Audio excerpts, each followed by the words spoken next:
स्वाभिमानी न्यूज चॅनलच्या बातमीपत्रात आपले स्वागत। कामगार विरोधी धोरणांच्या निषेधार्थ धुळ्यात संयुक्त कृती समितीची बैठक।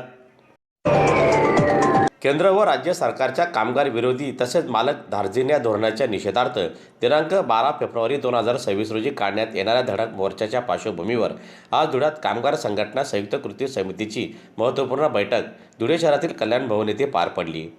दरम्यान आजच्या या बैठकीत मोर्चाच्या नियोजनाबाबत सविस्तर चर्चा करण्यात आली। कामगार कायद्यामधील बदल, खासगीकरण, कंत्राटीकरण, वाढती महागाई, कामगारांच्या हक्कांवर होत असलेले आघात तसेच मालकांच्या हिताचे निर्णय या विरोधात एकजुटीने लढा देण्याचा निर्णय आजच्या या बैठकीत व्यक्त करण्यात आला।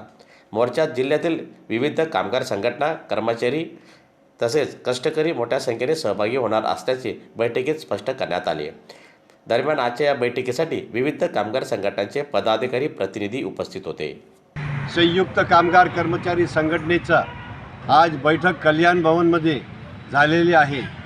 12 फेब्रुवारी 2026ला देशव्यापी संपाचा तयारीचा हा बैठक होती आणि असा सर्व कामगार संघटनाने त्याचबरोबर शेतकरी, शेतमजूर जे आहे त्यांच्या संघटनाचे प्रतिनिधी असं ठरवलेलं आहे की आपापल्या संघटनामध्ये जाऊन प्रचार करायचं।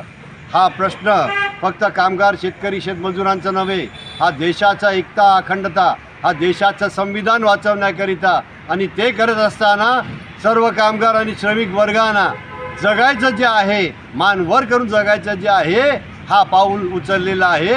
12 फेब्रुवारीला सर्वांनी एकमताने ठरवलेला आहे हा देशव्यापी संपाचा यशस्वी करायचा। या दोन शब्द बोलून जय हिंद, जय महाराष्ट्र, इनकलाब।